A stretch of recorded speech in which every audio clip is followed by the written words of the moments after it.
Namaste everybody. Namaste. First of all, I want to thank the NAMI organization and also Veena Bhatkar for inviting me here.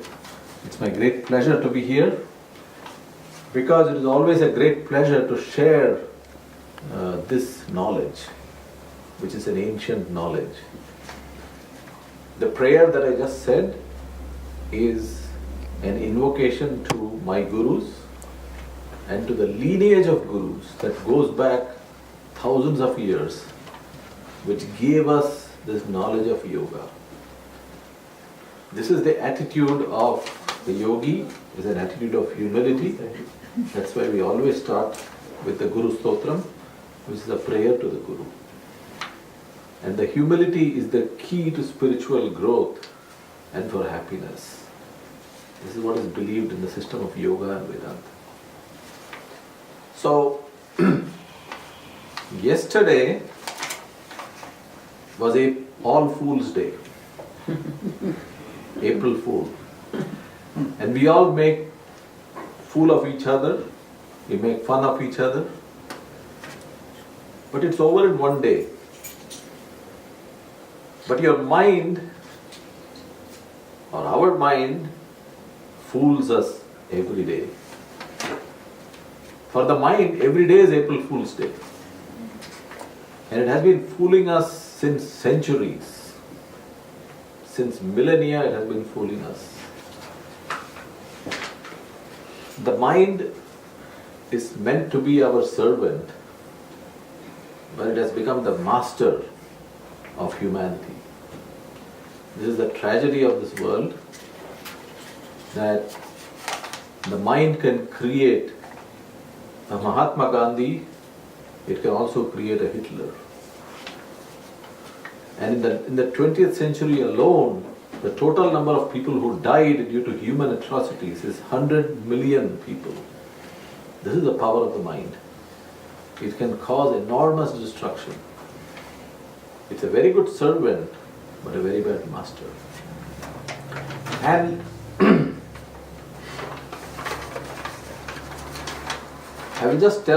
I like to illustrate whatever I am trying to say with small stories. And I'll tell you the story of two monks, which is a very famous story to illustrate how our mind operates. So two monks, you can come in front. So there were two monks. One was the teacher and one was the... Can you hear me in the back? Yes. Yes. One was the teacher, one was the student, and every day they used to cross a river. The river was only knee deep. They used to cross the river and they used to go to a temple on the other side, and after praying at the temple, they'll do some meditation for half an hour, then they'll come back again, crossing the river, back to their ashram. This was their daily routine. One day, they were standing on the bank. When they reached the bank of the river to cross, there was a young girl standing there. And she was dressed up in very fine clothes because she was going to a wedding. And the water was very shallow, but she did not want to cross the water because her clothes will get wet and dirty. So she was looking for a boat, but there was no boatman available at that time. And she was getting late for the wedding. So she came to the monks and asked them that, "Sir, can you please carry me across the river because I don't want to get my clothes wet and dirty." So the elder monk, who was the guru, said, "No problem, Beti, I will take you." And then he lifted her up in his hands and they crossed the river without her clothes getting wet. And the monk put her down and then she prostrated before them, thanked them, and she left. After that, the two monks did their usual prayer and meditation and came back to the ashram. And then that evening, while the teacher was teaching all his disciples, he noticed that this student who came with him in the morning was a little flustered and upset. So he asked him, "You don't seem normal, what's the problem?" Then Hesitatingly, the student said, Master, you have told us that we are monks and we are not supposed to marry in our whole life. You have even told us not even to look at women, but you carried a woman across the river. How is that possible? You told us not even to look at them. The master replied that I only carried the woman across the river. You are still carrying her in your mind. This is the power of the mind. The mind can take such a small thing and make it into a very big thing and make one's life miserable. Somebody who has died 10 years ago can cause you misery because of something that happened with that person 10 years ago. That person is dead and gone. Still you can be terribly upset because of that incident. Such is the power of the mind. And what is the solution for this?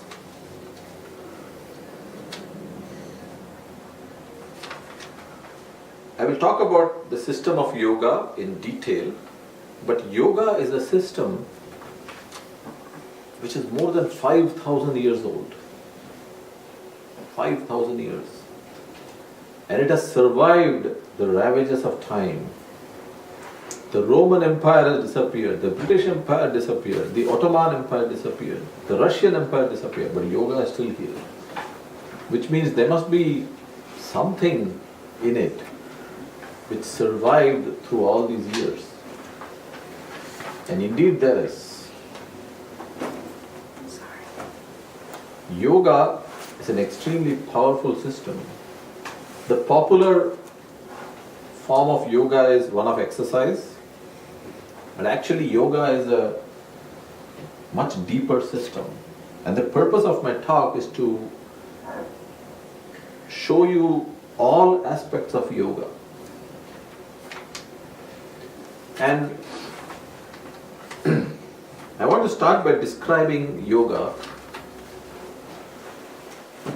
The word yoga itself means union or uniting with something is yoga. I'll explain why it is called uniting with, and uniting with what, because that is the key to understanding the benefits of yoga. But the main book for understanding yoga are the Yoga Sutras of Patanjali, which was written in 300 BC. Think about it. Yoga is 5,000 years old, and this was written about 2,300 years back by a sage called Patanjali. So for 2,000 years before that, yoga was not in any book. It was taught by teacher to disciple, disciple to another disciple, disciple to another disciple. This is called Shruti, or passing only through word of mouth, not written anywhere. The Ashtanga Yoga system, Ashta in Sanskrit means 8, Anga means limbs. Ashtanga Yoga, 8-limbed yoga. See, it's not 8-step yoga, it is 8-limbed yoga. So all the 8 limbs can be practiced at the same time. And I will describe to you the limbs. The first limb is called Yama, or moral disciplines. Yoga says that you should practice some moral disciplines in your life. I don't want to go into the detail of all the moral disciplines. There are 5 moral disciplines. One of them, for example, is non-violence, which Mahatma Gandhi used to practice. Non-violence. Non-violence means not wishing to hurt anybody. Not hurting anybody, not wishing to hurt anybody. So if somebody cuts you off in traffic, can you show sympathy to that person? This is the challenge of yoga. Because if you can do that, you already have become a yogi. Instead of getting angry at that person, can you show sympathy for that person? Oh, poor guy, he must be in a hurry to go somewhere. Or maybe he has a horrible life, that's why he's getting so angry. So the yamas of yoga try to teach you to become into a good human being. The niyamas are the second limb, are personal disciplines. An example of personal discipline is cleanliness. So shaucha is one of the disciplines. Keep yourself clean, have a bath, wear fresh clothes and so on. Then comes the third limb, which is asana. Everybody probably knows what asana is. It is the popular part of yoga, the exercise part of yoga. Very important part of yoga, because by practicing asanas, you manage to keep your body maintained so that it can take care of your physical health and your emotional health. Just remember that your body is a chemical factory. It can produce chemicals which can make you depressed, or it can make you emotionally down. The practice of asanas balances everything in the body and enables what is called homeostasis. Homeostasis is the balancing part of your body. So if you jog, your heartbeat goes up, your blood flows very fast, your blood pressure goes up, but when you come back and sit down, everything comes back to normal. That is due to homeostasis. Homeostasis is the normalization of your body from any state. So if you have flu or something, the body comes back to normal. After some, again, homeostasis plays a role. Yoga asanas promote the efficiency of the homeostatic process in the body. Homeostasis improves in your body tremendously. So you recover from diseases, and eventually after many years of practice, you stop getting diseases. If you practice yoga for 10 years, you will not get a cold at all. At all. Why? Because the germ finds an easier host in your neighbor. It will not come to you.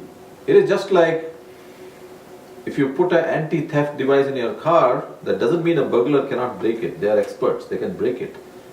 But why will they waste time on it when your neighbor's car doesn't have the anti-theft device?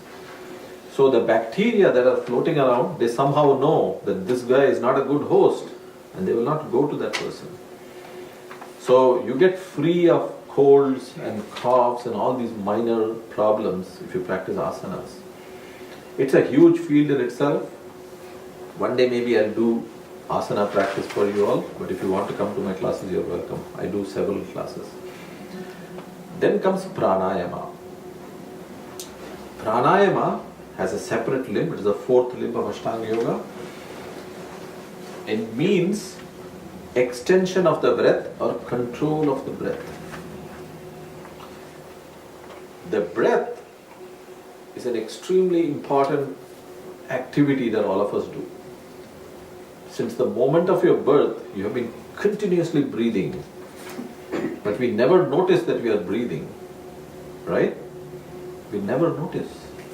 Noticing your breath is itself pranayama. When your attention goes to the breath, and then if you modify your breath in different ways, those are the different pranayamas. Ujjayi pranayama, Bhastrika pranayama, Nadi Sodhana pranayama, Bhramari pranayama, Kapalabhati pranayama. There are all various pranayamas, and they have enormous benefits. The power of pranayama cannot be overemphasized. Once again, it's a subject in itself, and I will just teach one pranayama today. At the end of the class, we'll do a brief Nadi Sodhana pranayama, which I will tell you the benefits for it. You should practice that regularly at home, and you will see the changes that come because of that. There is a deeper meaning to pranayama, and that is that your body has two systems. You must have studied in your high school biology: central nervous system and autonomic nervous system. Everybody has heard about these? Okay.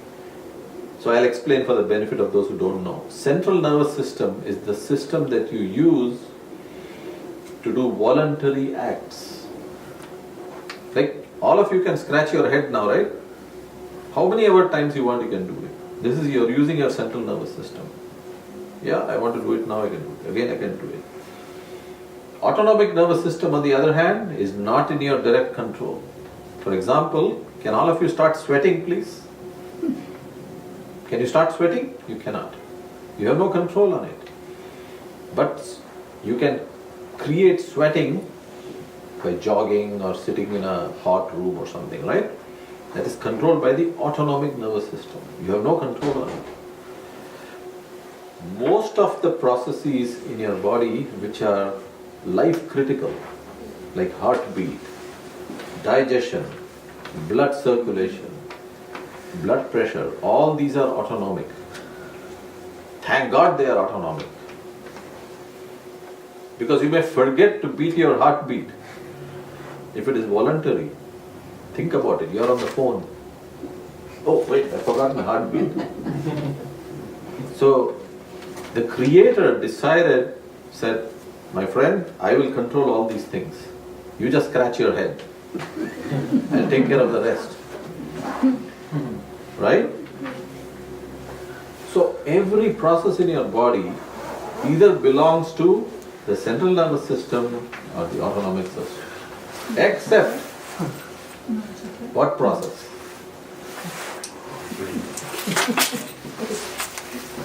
Except which process?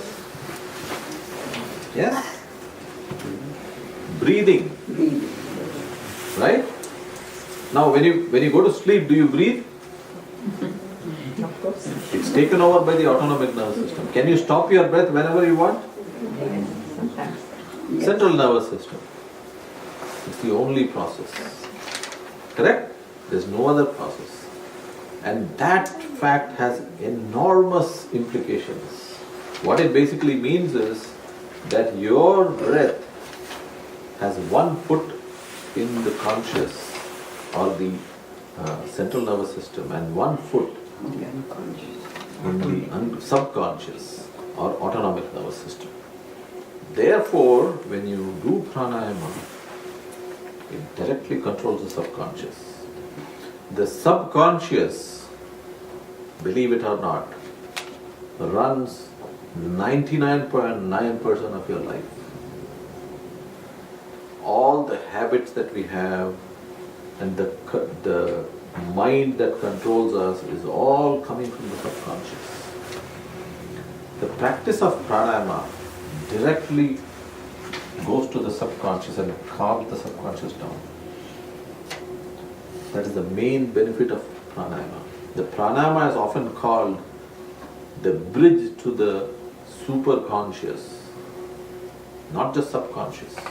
It is the bridge to the superconscious or the bridge to the miraculous area that is there in you. Pranayama, many of the great sadhus that you see roaming around in India, Rishikesh, who can do strange things like go under water and stay for 10 hours and all that. There are such sadhus. They achieve it through pranayama practice. So, but anyway, that's not the goal. I'm not recommending that you learn to stay underwater or something. But it does have a lot of power. Even the plain practice of pranayama has tremendous power. And now we go into the next part, which I think is the most important part of yoga, which, as far as I know, very few teachers teach this part. But in my class, I always devote the last 5 minutes for these topics from yoga, are the 4th, 5th, 6th and 7th limbs of yoga. Pratyahara, Dharana and Dhyana. These are the 5th, 6th and 7th limbs of yoga. The 8th limb is Samadhi. Samadhi is a state of great inner peace. It's not a limb, it is the goal of yoga. Samadhi is a state of total peace where nothing in the world can perturb you or disturb you. There is total peace. Pratyahara means internalization. Our mind is always looking outside. It is analyzing things from the outside. But have you ever looked inside? Pratyahara is the state of looking inside, or switching off all the senses and looking inside your inner environment, in the body itself, just inside. Whatever you can notice inside, your emotions or your pain or whatever. This is Pratyahara. Dharana is an aid to meditation. Dharana means concentration. This is a technique of meditation that Patanjali wrote in Yoga Sutras. There are many techniques, but this is one of the techniques. Concentrating on one object, like your breath, and remaining there for a long time. And finally, the concentration on one thing also drops and you enter the seventh limb, which is called dhyana, which is meditation. Very big word nowadays, meditation. I have a sheet there which describes meditation. When you leave, you can take that. Meditation is probably the greatest practice you can ever start. If there is a New Year resolution that you should do, it is to do meditation every day for 20 minutes. And meditation has to be understood what it is, because it is not something that the mind can understand. It is something that you discover. And to explain meditation, I want to take you to the beginning of the story. So let's start. Each one of you try to remember something from your childhood. Maybe you were a teenager or you were like 6 years old. Something that you remember. Maybe the first day you learned to ride your bicycle, or the first day you fell and scratched your knee or something, or the first day you learned to swim, or the first day you went to Disney World. Anything. Try to recollect that. You are able to recollect, right? Something. Why are you able to recollect it?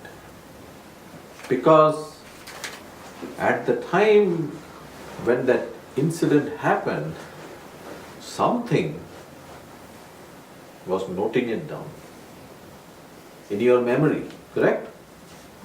Something was noting it down.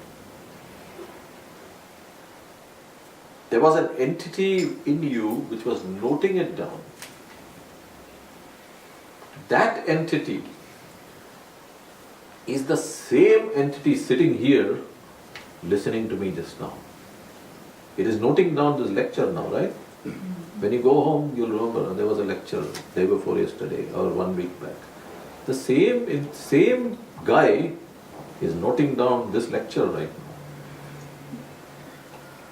Why your teenage years? Go back to when you were born itself.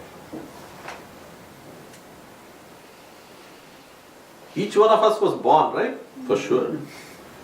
And when you were born, you were this tiny baby, which the gynecologist or doctor held in the hand. And what did he look for the first time you were born? The doctor wants you to cry, right? The baby should cry loudly. That means it is healthy. It's breathing and its lungs are absorbing oxygen. You cried. Each one of you, I guarantee you cried when you were born. But why did you cry? Because you had some discomfort, right? Maybe your nose was blocked with some fluids, or your eyes were burning in the air. But you were aware of the discomfort. Yes? Otherwise you wouldn't have cried. And that thing that was aware of the discomfort is the same thing that is sitting here, which is aware that I am sitting here. Same thing.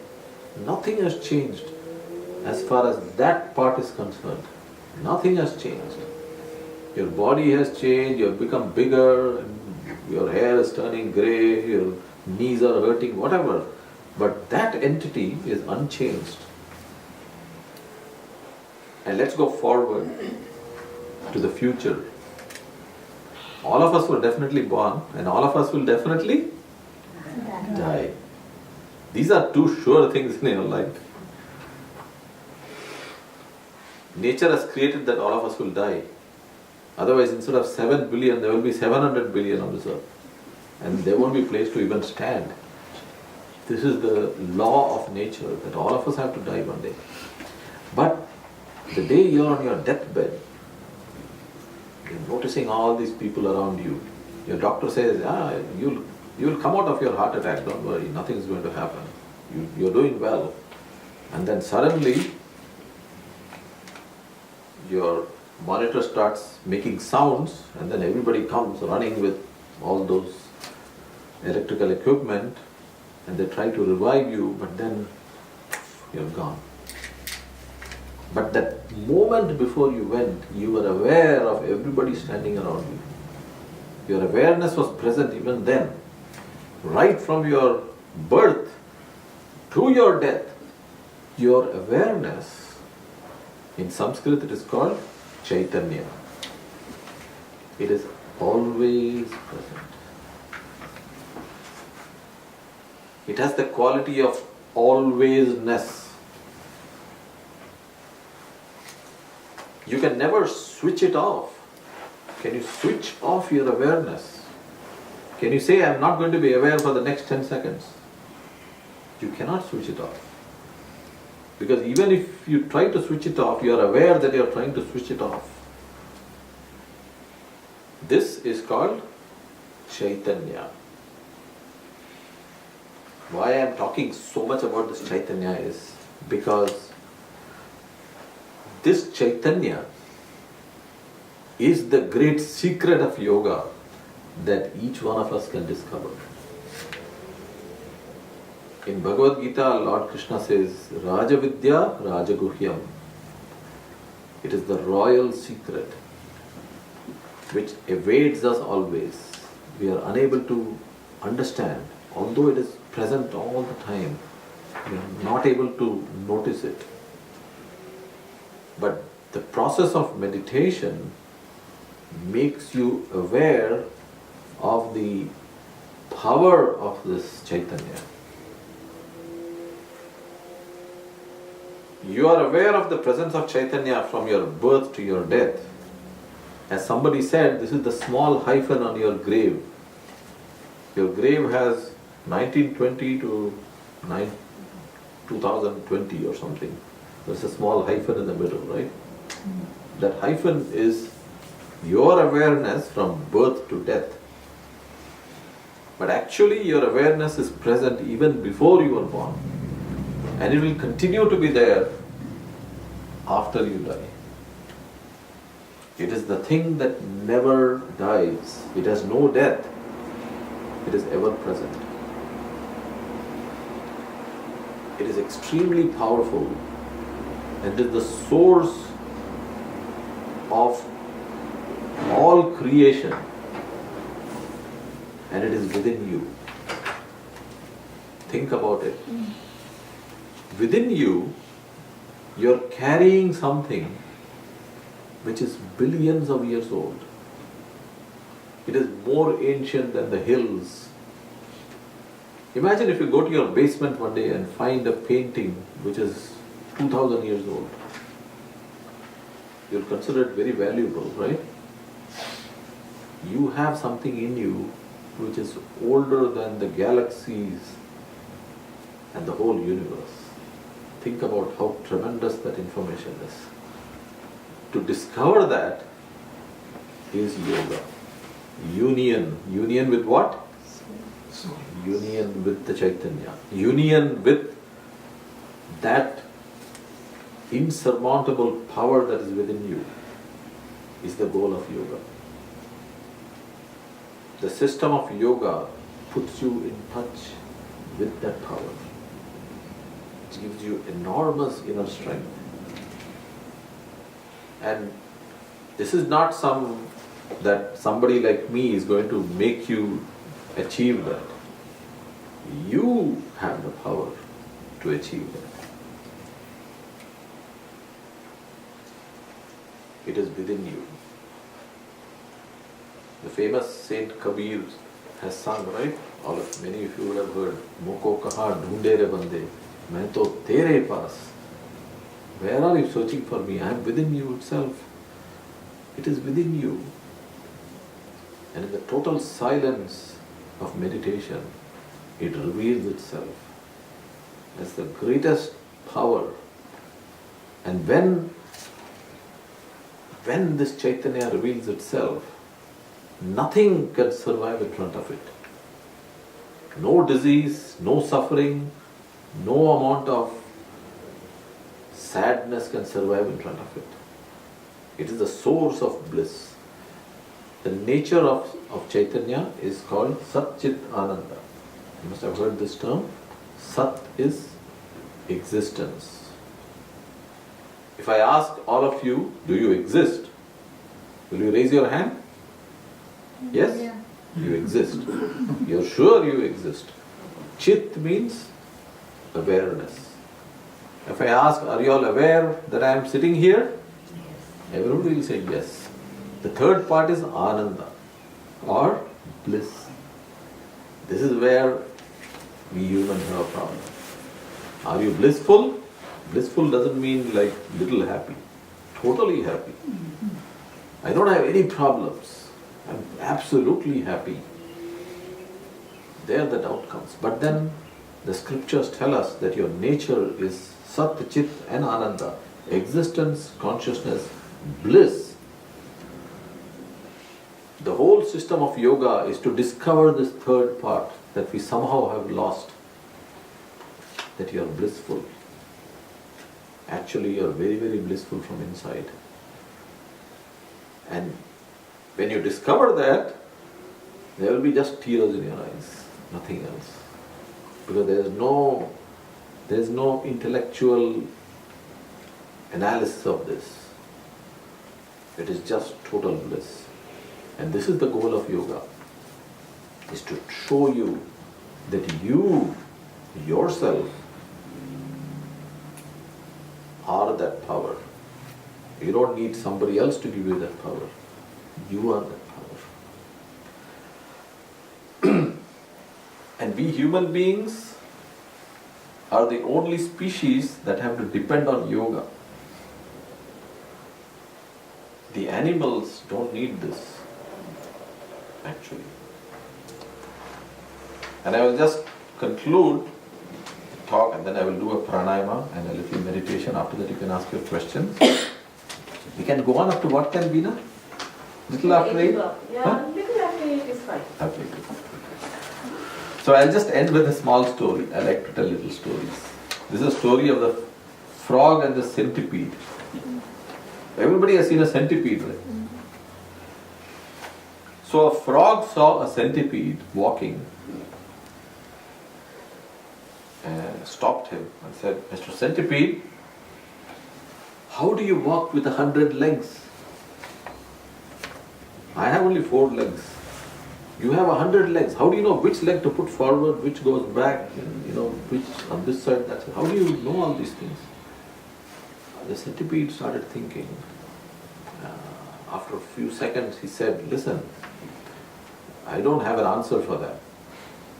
I don't know how I walk. I just walk and it happens. I don't know how I walk. The frog was not very happy with the answer. He expected some nice answer. Next day, the frog was sitting in the forest and he saw the centipede approaching again. The centipede was very angry at the frog. He said, why did you have to ask me this question? Now every 5 seconds I keep falling down. See, in real life, no animal thinks about all these things. They just act. That is why every centipede that you see in your garden or forest is walking beautifully.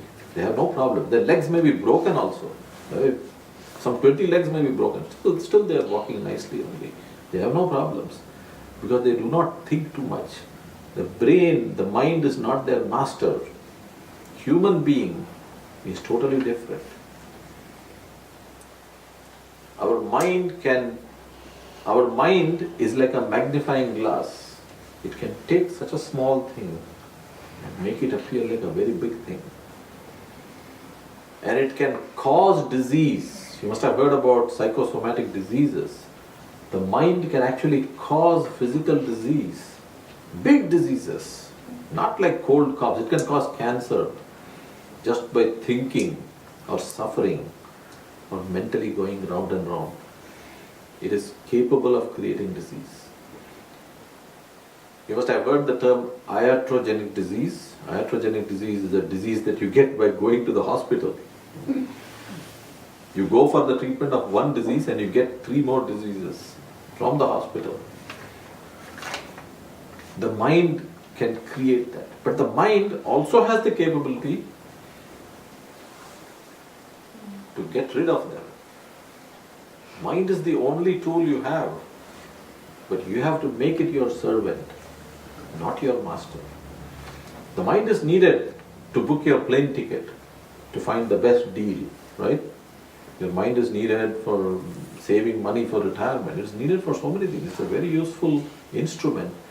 But if you let it become your master, then it can make your life miserable.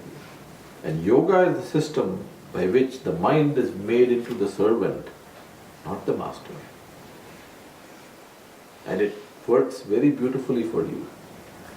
It becomes very creative and very efficient through the practice of yoga and meditation. And in Yoga Sutras of Patanjali, Patanjali says that when this intellect, which is here, which is trapped here, connects with the higher intellect, that is the goal of yoga. It is not an intellectual achievement. It is an act of surrender and humility. When you realize that your body is the greatest instrument ever built. Any instrument that you may create, your iPhone or anything, plane or a car, can never match the precision and engineering skill of your body. I'll just give one example. Your body is made of cellulite, which is a fibrous material, which is just like this everywhere. Cellulite is there. But the fiber is in all directions, right? So it is opaque. Your skin is opaque. You can't see through it, right? But there is one part of your body which is not opaque. Which is that? Eyes. Eyes. Your cornea.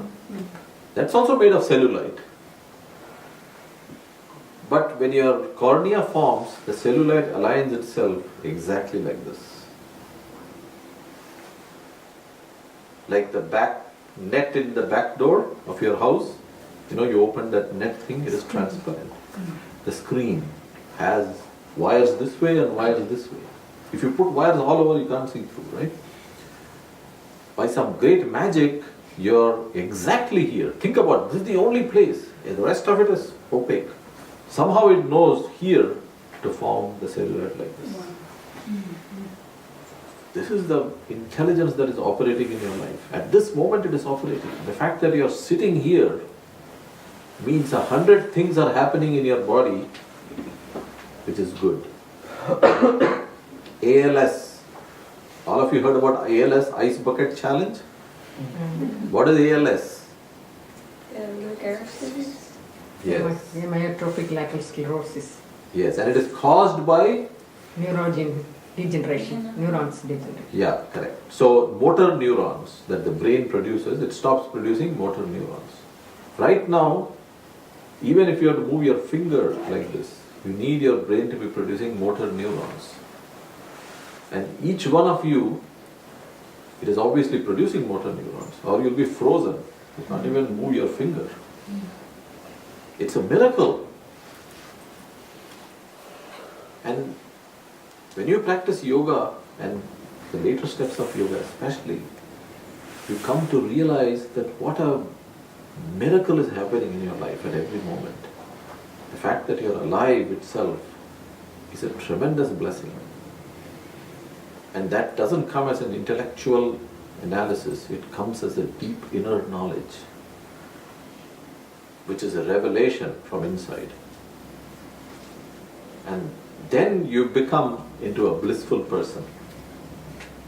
And then the diseases that are caused due to the lack of this disappear from you. Spontaneously they will all run away from your body. You could still have problems, health problems, but your ability to deal with them will increase enormously. And they cannot have psychosomatic effect on you. This is the goal of yoga. But you have to practice all the limbs of yoga on a regular basis, and you'll start enjoying it eventually. So I will just teach you all one pranayama. It is called Nadi Sodhana Pranayama. So Nadi Sodhana Pranayama is alternate nostril. Excuse me. You cannot see? Can you just bring your chair like this, right? She just moves with it, we can see her. This. Okay, I'll come forward. Okay. Now we can see. Better? No. Let's move like this. Just this little bit. Okay. Now we can see. So Nadi Sodhana Pranayama is alternate nostril breathing. For this, you take your right hand and join your first finger and middle finger onto this fleshy portion here, and then you are going to keep your thumb and ring and pinky finger out like this. This is basically, you're going to use your thumb to close the right nostril and these two fingers to close the left nostril. This is called alternate nostril breathing or Nadi Sodhana Pranayama. The other hand, you can just gently keep it on your knee, and one cycle of this breath is to inhale through the left nostril, closing the right nostril. Then you hold for a brief 1 or 2 seconds, close both the nostrils while you are holding, and then you exhale through the right.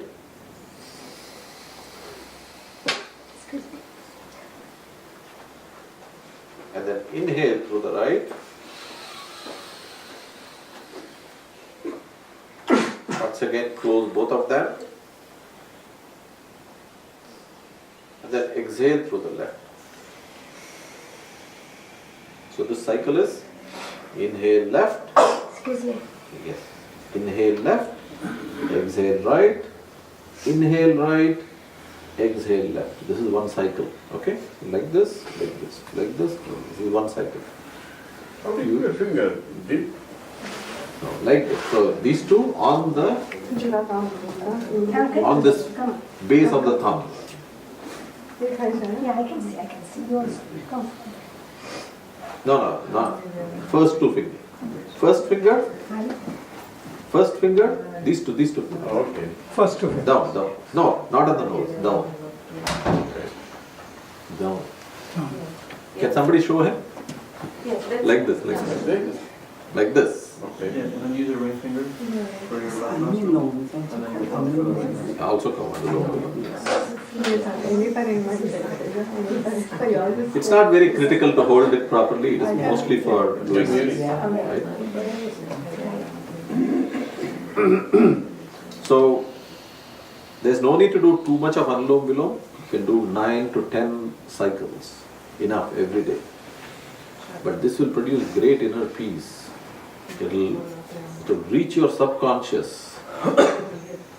And after Anulom Vilom Pranayama, Nadi Sodhana Pranayama, your wishes will go directly to the subconscious. Because the subconscious is the source of manifestation, what is called manifestation, which is your wishes coming true. You want something to happen, it is not happening. That's because you are not sowing the seeds in the subconscious. when you sow the seeds in the subconscious, it comes true. It's very deep inside. So let us practice this few cycles. Okay. Sit straight, keep your spine straight. So let's just keep practicing. Inhale through the left. Hold. Exhale through the right.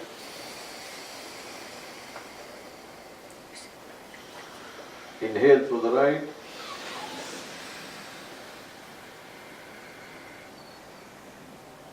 Hold.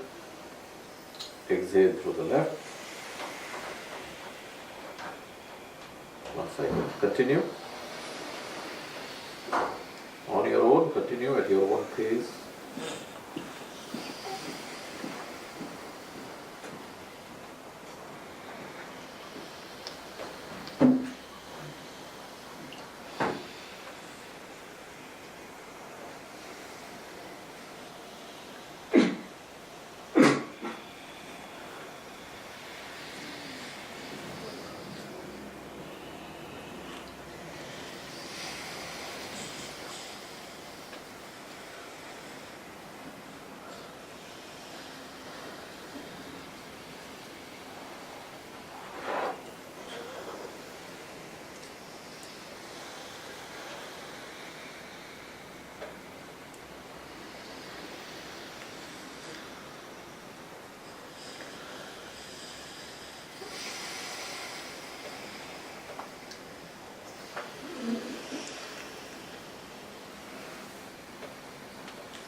Just complete the last cycle that you're doing.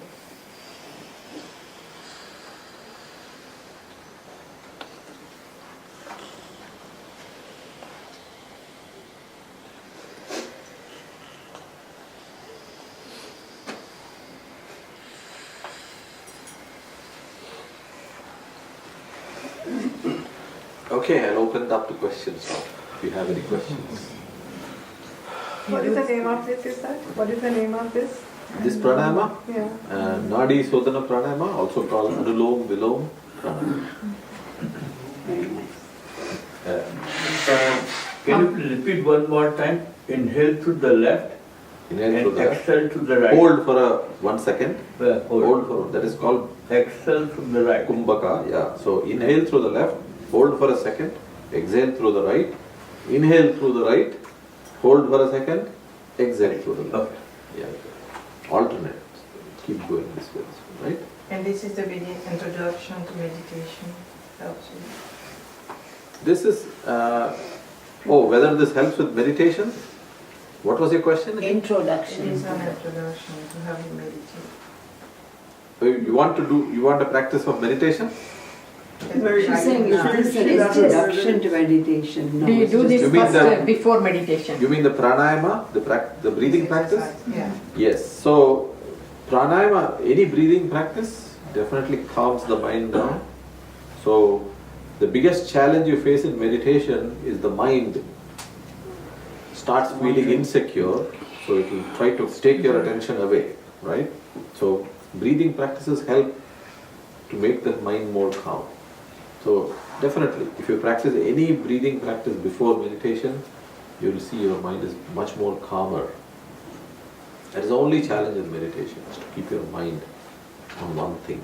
It helps in focusing as well, to begin with, because you're focusing on your breath. Right, right. You do this every day morning? Morning is the best time. Pratasmarami hridi samspuradatmatatvam. Shankaracharya said, early morning, there is something in the air which is very beautiful, like it's called Brahma Muhurtam. So morning before sunrise, when that light light you can see on the horizon, that is the best time, considered the best time for any spiritual practice. Meditation, there is nothing like that time. How about in the evening? Do you do this one? Evening is also Brahma Muhurtam, just at dusk, Does but morning is better than the evening, usually. Yes. How do you address a stuffy nose? Stuffy nose. So I'm thinking about pranayama that helps with stuffy nose, or yoga pose that helps with stuffy nose? Yoga poses. So Either, one of, or both. If you can address both.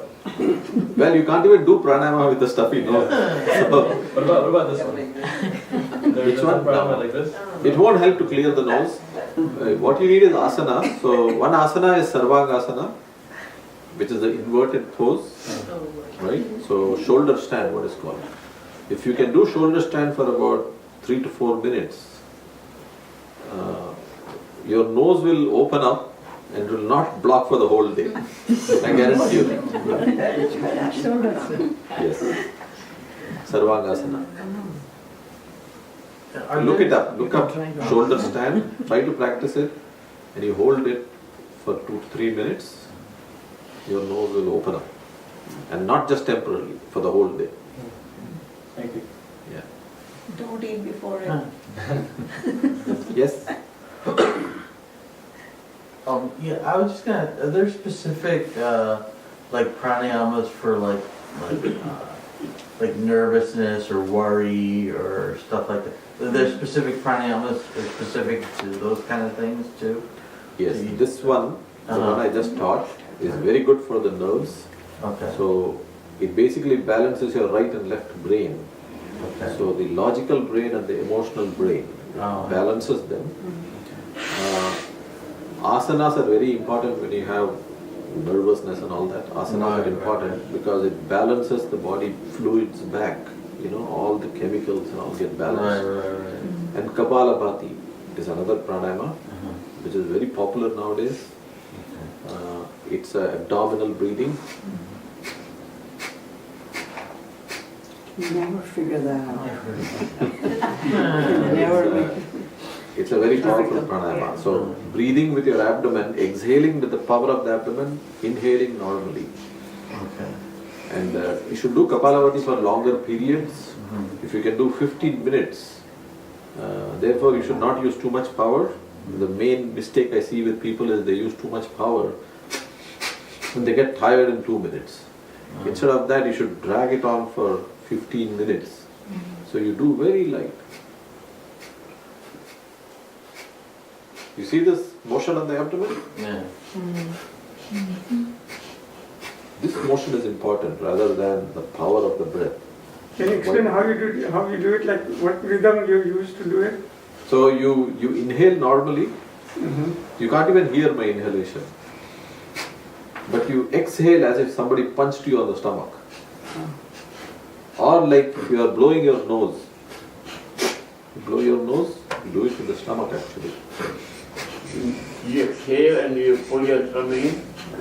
Yeah, you throw the air out using your abdominal muscles, which basically will send a shock wave through your whole lower system when you use your abdomen.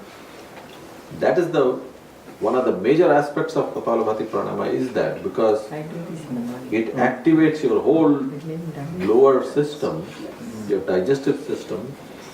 The digestive system in the system of Ayurveda is considered to be the single most important part of your body. So if you go to an Ayurvedic doctor and say, I have pimples, or he'll first ask you, how is your digestion? How is your motion? He will ask you these questions. Because think about it, you may be eating the best food, but if the nutrients don't get absorbed in the intestines, what do they use? You may be deficient in something. So Kapalabhati activates this whole region, your intestines, your pancreas. This is your tightly packed suitcase, if you notice. When you go to India, you pack your suitcase, this is like that. Think about how many things are here. Your kidneys are there, bladder, pancreas, abdomen, liver, intestine, 2 intestines, small and large intestines. Right? So many things are here and they have no space you activate them through Kapalabhati. Very powerful pranayama. If you practice Kapalabhati regularly, lot of your body problems will disappear. Constitutional diseases like diabetes, or even the mind starts becoming very powerful, like not powerful, it starts calming down through the practice of Kapalabhati. Actually, I was also want to share that in one of my classrooms, my professor also mentioned, like you were saying, that about 75 to 80% of the chemicals that we release, or the immune system that we have, it's produced in yoga.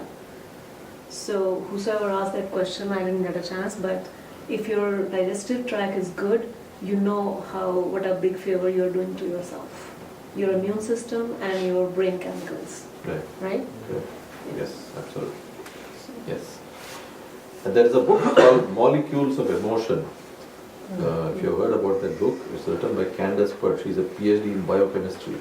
She has done a lot of research on Eastern systems, and she talks about the power of pranayama in that.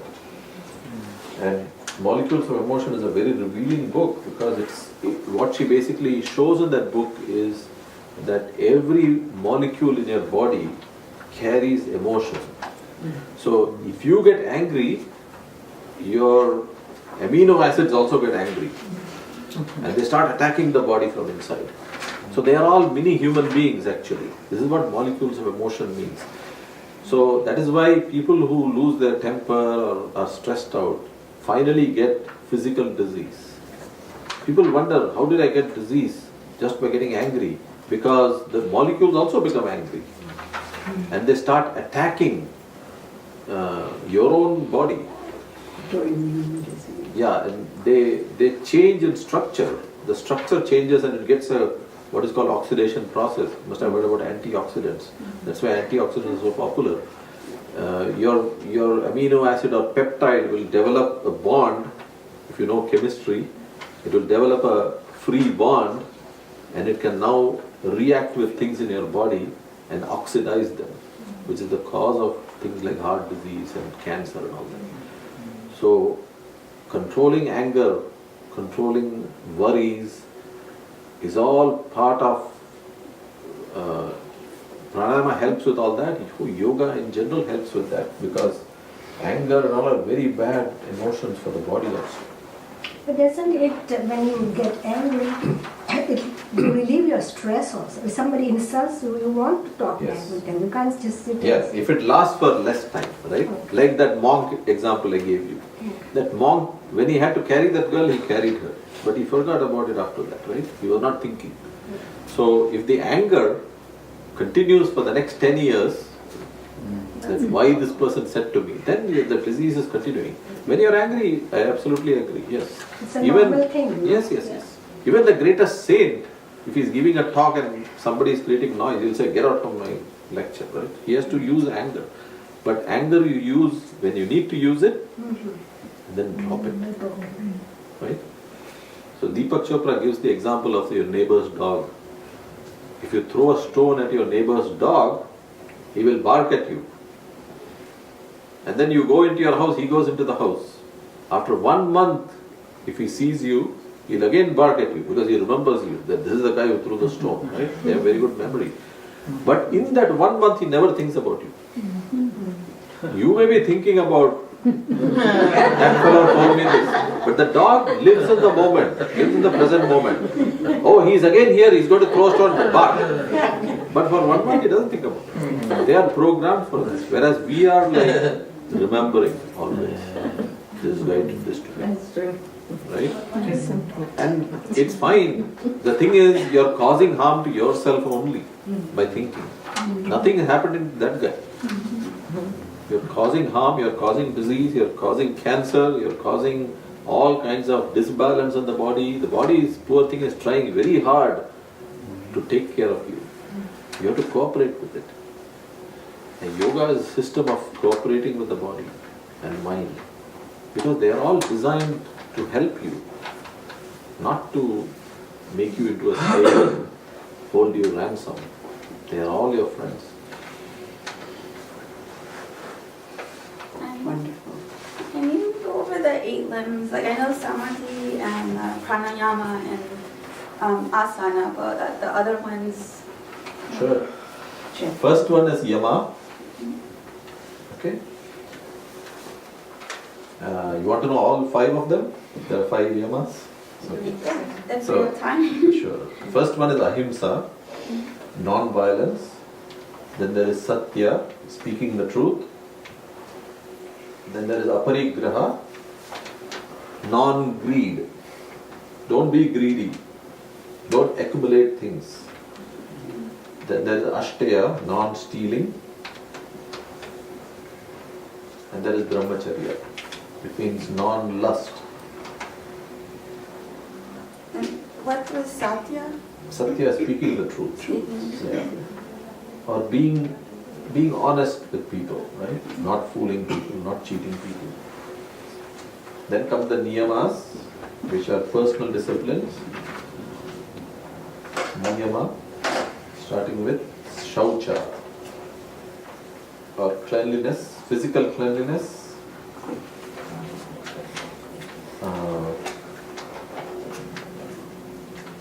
Then comes swadhyaya, which is Swadhyaya basically means study of the self. That means you study physics, chemistry, math, politics and all, but you never ask yourself, why am I here? What is the purpose of that? Is Swadhyaya. Swadhyaya is study of the self. That means you read scriptures. You read the scriptures, all scriptures. Then Santosha, one of the greatest niyamas. Santosha means contentment. I already mentioned it. If you look inside, you'll see that you have everything, which is what leads to contentment. Instead of complaining, be content with what you have. Then tapas. Tapas is austerity. That means don't be extravagant. Live a simple life. And then the 5th one is Ishvara Pranidhana, or surrender to the higher intellect,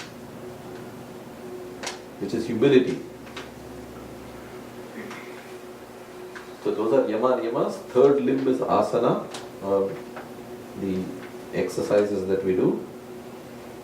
4th limb is pranayama.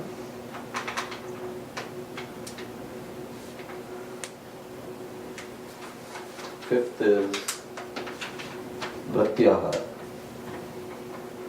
turning the senses inward. On my website I've listed everything, by the way. Oh. With more detail.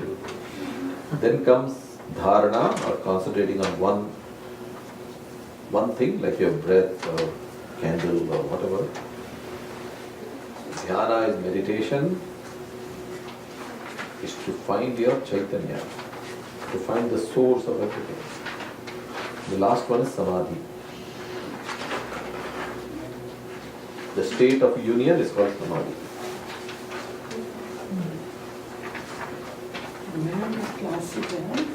Where will be the information? You can ask Beena later, she'll tell you. In Chinmaya Mission I have a class on Wednesdays 6:45. Plainsboro Township I teach in the Plainsboro Community Center. That's on Mondays 7 p.m. And then I do some Every Monday? Yes. every Monday. Where is that? Plainsboro Township. Plainsboro Township Community Center. Community center. It's Cranberry Township next to Plainsboro. It's on Plainsboro Road, the Day Road and Plainsboro Road. No, It's in the community center, right? that is in Plainsboro. He's asking Chinmaya Mission. Oh, Chennai. Chinmaya Mission is in... From here, which one is closer? From here, both are equally close. Equally close. 20, 30 minute drive, right? About 25 minutes. The other place is So Wednesday 6:45 p.m. Wednesday 6:45 p.m. is in Chinmaya Mission. Plainsboro is Mondays 7 p.m. Monday, Which is the other place? What is the other place? Chinmaya Mission, Monday 7 p.m. Where is that located? Cranberry. It's next to Plainsboro. Are you going to do meditation? We all have the time. Yeah, we should. Do we have the time? How much time you need? We should go. Meditation can take 4 hours. All kidding.